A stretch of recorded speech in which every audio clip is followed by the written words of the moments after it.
ಗೃಹ ಬಂಧನದಲ್ಲಿದ್ದಾರ ಎಸ್ ಜಾನಕಿ. ಗೃಹ ಬಂಧನದಲ್ಲಿದ್ದಾರ ಸರಸ್ವತಿ ಪುತ್ರಿಯಾಗಿರುವಂತಹ ಎಸ್ ಜಾನಕಿಯವರು. ಜಾನಕಮ್ಮ ಇರುವಂತಹ ಮೈಸೂರಿನ ಮನೆಗೆ CCTVಯ ಕಣ್ಣುಗಾವಲು. ಜಾನಕಿಯವರು ಇರುವ ಮನೆಯೊಳಗೆ 3-4 CCTVಗಳಿದೆ. ಈ CCTV ಡೈರೆಕ್ಟ್ ಆಗಿ ವಿದೇಶದ ಅವರ ಬಂಧುಗಳ ಮನೆಗೆ ಕನೆಕ್ಟ್ ಆಗಿದೆ ಅನ್ನುವಂತಹ ವಿಚಾರಗಳು ಈಗ ಬೆಳಕಿಗೆ ಬರ್ತಾ ಇದೆ. ಜಾನಕಮ್ಮನ ಮನೆಯಲ್ಲಿ ಪ್ರತಿಯೊಂದು ಚಟುವಟಿಕೆಗಳ ಮೇಲೆ ಕಣ್ಣನ್ನು ಇಡಲಾಗ್ತಾ ಇದೆ. ಯಾರು ಬಂದರೂ ಯಾರು ಹೋದರೂ ಕೂಡ ವಿದೇಶದಲ್ಲಿರುವಂತಹ ಬಂಧುಗಳಿಗೆ ಮಾಹಿತಿ ಅನ್ನುವಂಥದ್ದು ರವಾನೆ ಆಗುತ್ತೆ. ಗಾನಕೋಗಿಲೆ ಜಾನಕಮ್ಮ ಸುತ್ತ ಒಂದು ರೀತಿ ಸರ್ಪದ ಕಾವಲು ಅನ್ನುವಂಥದ್ದು ಈಗ ನಿರ್ಮಾಣವಾಗಿದೆ. ಅಪರೂಪದಲ್ಲಿ VVIPಗಳು ಬಂದರೆ ಮಾತ್ರ ಜಾನಕಮ್ಮನ ಭೇಟಿಗೆ ಅವಕಾಶ, ಇಲ್ಲ ಅಂತಂದರೆ ಇಲ್ಲ. ಇದರ ಹೊರತಾಗಿ ಯಾರಿಗೂ ಕೂಡ ಅವಕಾಶ ನೀಡೋದಿಲ್ವಂತೆ ಕೇರ್ ಟೇಕರ್ ನವೀನ. ಗೃಹ ಬಂಧನದಲ್ಲಿ ಜಾನಕಿಯವರು ಇರುವಂತಹದ್ದು ಬಹಳ ಸ್ಪಷ್ಟವಾಗಿ ಇಲ್ಲಿ ಬಿಂಬಿತವಾಗ್ತಾ ಇದೆ. ಯಾಕೆ ಅಂತಂದರೆ ಆ ಕೇರ್ ಟೇಕರ್ ನವೀನನನ್ನು ಹಿರಿಯ ಪತ್ರಕರ್ತರು ಮಾತನಾಡಿಸಿದ ಮೇಲೆ ಅವರಿಗೆ ಗೊತ್ತಾಗಿರುವಂತಹ ಅನೇಕ ಸಂಗತಿಗಳಿದೆಯಲ್ಲ. ಆದ್ದರಿಂದ ಎಲ್ಲೋ ಒಂದು ಕಡೆ ಜಾನಕಮ್ಮನವರು ಅವರದ್ದೇ ಬಂಧುಗಳಿಂದ ಒಂದು ಸರ್ಪಗಾವಲಲ್ಲಿ ಜೀವನವನ್ನು ನಡೆಸ್ತಾ ಇದ್ದಾರಾ ಅನ್ನುವಂತಹ ವಿಚಾರಗಳು ಈಗ ಹೊರಬರ್ತಾ ಇದೆ. ಜಾನಕಮ್ಮನವರು ಇರುವಂತಹ ಮೈಸೂರಿನ ಮನೆಗೆ ಕಂಪ್ಲೀಟಾಗಿ CCTVಗಳು ತುಂಬಿ ತುಳುಕಾಡ್ತಾ ಇದೆ. ಎಲ್ಲ ಕಡೆಯಲ್ಲೂ ಕೂಡ CCTVಗಳನ್ನು ಅಳವಡಿಸಲಾಗಿದೆ, ಫಿಕ್ಸ್ ಮಾಡಲಾಗಿದೆ. ಹಾಗಾದರೆ ಆ CCTVಯನ್ನು ವಾಚ್ ಮಾಡೋರು ಯಾರು? ಈ ಕೇರ್ ಟೇಕರ್ ನವೀನನ? ಇಲ್ಲ. ಸ್ವತಃ ಜಾನಕಿಯಮ್ಮ ಅವರೇ ಆ CCTVಯನ್ನು ನೋಡ್ತಾರಾ? ಇಲ್ಲ. ಹಾಗಾದರೆ ಈ ನವೀನ ಮತ್ತು ಜಾನಕಿಯಮ್ಮನವರನ್ನು ಹೊರತುಪಡಿಸಿ ಯಾರು ಆ CCTVಯನ್ನು ನೋಡಬೇಕು? ಇದ್ದೊಬ್ಬ ಮಗ ಮುರಳಿ ಅವರು ಕೂಡ ಕೊನೆಯುಸಿರನ್ನು ಹೇಳಿದರು. ಯಾರು ನೋಡ್ತಾರೆ ಅಂತಂದರೆ ಎಸ್ ಜಾನಕಮ್ಮನವರಿಗೆ ಒಂದಿಷ್ಟು ಬಂಧುಗಳು ಅಂತಿದ್ದಾರೆ. ಅವರೆಲ್ಲರೂ ಕೂಡ ದೂರದ ವಿದೇಶದಲ್ಲಿದ್ದಾರೆ. They will watch. ಅವರು ಮೈಸೂರಿನ ಈ ಮನೆಯಲ್ಲಿ ಏನಾಗ್ತಾ ಇದೆ ಅನ್ನುವುದನ್ನು ಇಲ್ಲಿ ಅಳವಡಿಸಿರುವಂತಹ ಫಿಕ್ಸ್ ಮಾಡಿರುವಂತಹ CCTVಯ ಮೂಲಕ ವಿದೇಶದಲ್ಲಿ ಕುಳಿತುಕೊಂಡು ನೋಡ್ತಾ ಇರ್ತಾರೆ. ಪ್ರತಿಯೊಂದನ್ನು ಕೂಡ ವಾಚ್ ಮಾಡ್ತಾ ಇರ್ತಾರೆ. ಈ ವಿಚಾರ ಆ ಸೀನಿಯರ್ ಜರ್ನಲಿಸ್ಟಿಗೆ ಗೊತ್ತಾಗುತ್ತೆ, ಹಿರಿಯ ಪತ್ರಕರ್ತರಿಗೆ ಗೊತ್ತಾಗುತ್ತೆ. ಯಾರು ಬಂದರೂ ಕೂಡ ಒಳಗಡೆ ಬಿಡೋದಿಲ್ಲ. ಬಹಳ ಬೇಕಾಗಿರುವಂತಹ VVIPಗಳು ಬಂದರೆ ಮಾತ್ರ ಒಳಗಡೆ ಬಿಡ್ತೀವಿ. ಜಾನಕಮ್ಮನವರನ್ನು ಭೇಟಿ ಆಗಬಹುದೇ ವಿನಃ ಅನಾವಶ್ಯಕವಾಗಿ ಯಾರನ್ನೂ ಕೂಡ ನಾವು ಒಳಗಡೆ ಬಿಡೋದಿಲ್ಲ ಅನ್ನುವಂತಹ ಒಂದು ಸ್ಪಷ್ಟ ಮಾತು ಆ ಕೇರ್ ಟೇಕರ್ 42 ವರ್ಷದ ಮೈಸೂರಿನ ಶ್ರೀರಾಮಪುರದ ಎಸ್ ಜಾನಕಿ ಫರ್ನಿಚರ್ ಅಂಗಡಿಯ ಓನರ್ ಕೇರ್ ಟೇಕರ್ ನವೀನನ ಬಾಯಲ್ಲಿ ಬಂದುಬಿಡ್ತು ಮಾತು.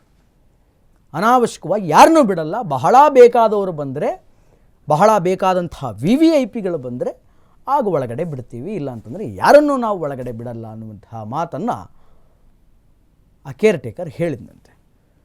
ಅದು VVIPಗಳು ಬಂದರೂ ಕೂಡ ಮೊದಲು ವಿದೇಶದಲ್ಲಿರುವಂತಹ ಜಾನಕಿಯಮ್ಮನವರ ಮನೆಯವರಿಗೆ ಫೋನ್ ಮಾಡಿ, ಕರೆ ಮಾಡಿ, ಅವರಿಗೆ ವಿಚಾರವನ್ನು ತಿಳಿಸಿ ಇಂತಿಂಥವ್ರು ಬರ್ತಿದ್ದಾರೆ ಅಂತ ಹೇಳಿ, ಆಮೇಲೆ ಅವರು ಹೂ ಅಂದ ಮೇಲೆ ಜಾನಕಮ್ಮನವರನ್ನು ನೋಡೋದಕ್ಕೆ ವ್ಯವಸ್ಥೆ ಅಂತೆ. ಹಾಗಾದರೆ ಇದು ನಿಜವಾಗಲೂ ಕೂಡ ಗೃಹಬಂಧನ ಅಂತ ಅನ್ನಿಸ್ತಾ ಇಲ್ವಾ? ಆ ಮಹಾತಾಯಿಯನ್ನು ಗೃಹಬಂಧನಕ್ಕೆ ಹಾಕಿದ್ದಾರೆ ಅಂತ ಅನ್ನಿಸ್ತಾ ಇಲ್ವಾ? ಯಾರು ಹಾಕಿದವರು? ಸ್ವಂತ ಬಳಗದವರೇ, ಸ್ವಂತ ಕುಟುಂಬದವರೇ, ದೂರದ ಸಂಬಂಧಿಕರೇ ಎಲ್ಲೋ ದೂರದಲ್ಲಿ ಕೂತ್ಕೊಂಡು ಆ ಮಹಾತಾಯಿಗೆ ಇಲ್ಲಿ ಸರ್ಪಗಾವಲನ್ನು ಹಾಕ್ತಾ ಇದ್ದಾರಲ್ಲ. ಅದ್ಯಾರೋ VVIPಗಳು ಬಂದರೆ ಮಾತ್ರ ಅನುಮತಿಯನ್ನು ಕೊಡ್ತಾರಂತೆ ಜಾನಕಿಯವರನ್ನು ನೋಡೋದಕ್ಕೆ. ಅದು ಯಾವ VVIP ಹೋಗಿ ನೋಡ್ಕೊಂಬಂದ್ರು ಜಾನಕಿ ಅಮ್ಮ ಅವರನ್ನು ಅನ್ನುವಂಥದ್ದು ಇಲ್ಲಿ ತನಕ ಗೊತ್ತಾಗಿಲ್ಲ. ಅಟ್ಲೀಸ್ಟ್ ಈ ನಮ್ಮ ಅಶ್ವವೇಗ ನ್ಯೂಸ್ನಲ್ಲಿ ಈ ವಿಚಾರವನ್ನು ಬಿತ್ತರಿಸಿದ ಮೇಲಾದರೂ ಕೂಡ ಸಿನಿಮಾ ಕ್ಷೇತ್ರದಲ್ಲಿ, ಸಂಗೀತ ಕ್ಷೇತ್ರದಲ್ಲಿ ಸಾಧನೆ ಮಾಡಿ VVIP ಅಂತ ಅನಿಸಿಕೊಳ್ಳುವವರು ಒಮ್ಮೆ ಹೋಗಿ ಆ ಮಹಾತಾಯಿಯನ್ನು ನೋಡ್ಕೊಂಡು ಬಂದು ಅವರ ಸ್ಥಿತಿಗತಿಗಳು ಹೆಂಗಿದೆ ಅಂತ ಘೋಷಣೆ ಮಾಡಿ ಹೇಳಿ.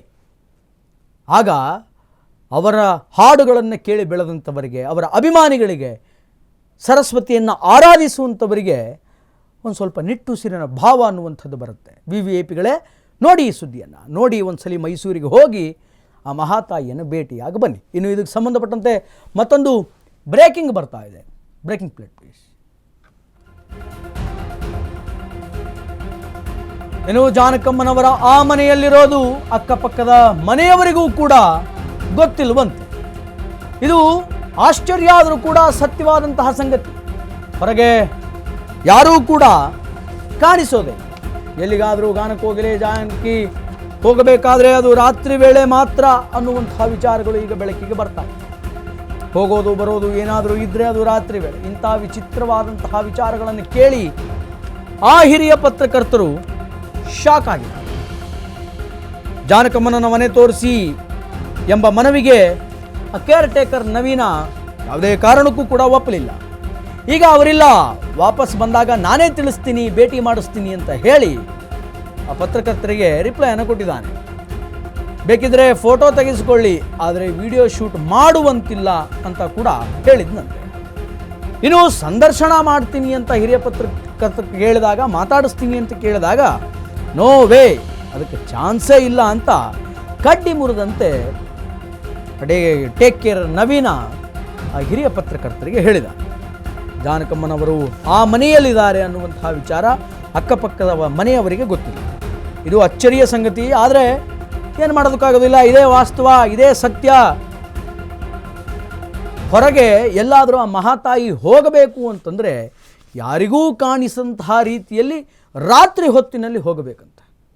ರಾತ್ರಿ ಹೊತ್ತೇ ಎಲ್ಲಾದರೂ ಹೋಗಬೇಕು ಅಂತಂದರೆ ಡಾಕ್ಟ್ರ್ ಹತ್ರನೋ ಇನ್ಯಾವುದೋ ಚಿಕಿತ್ಸೆಗೋ ತಪಾಸಣೆಗೋ ಮತ್ತೊಂದು ಮಗದೊಂದಕ್ಕೆ ಹೋಗಬೇಕು ಅಂತಂದರೆ ರಾತ್ರಿ ಹೊತ್ತೇ ಅವರನ್ನು ಕರೆದುಕೊಂಡು ಹೋಗುವಂತಹ ಸ್ಥಿತಿ ಇವತ್ತು ನಿರ್ಮಾಣ ಆಗಿದೆ. ಆ ಟೇಕ್ ಕೇರ್ ನವೀನ ಏನಿದ್ದಾನೆ ಆತ ರಾತ್ರಿ ಹೊತ್ತೇ ಅವರನ್ನು ಹೊರಗಡೆ ಕರೆದುಕೊಂಡು ಹೋಗೋದು ಬರೋದು ಮಾಡ್ತಾನಂತೆ.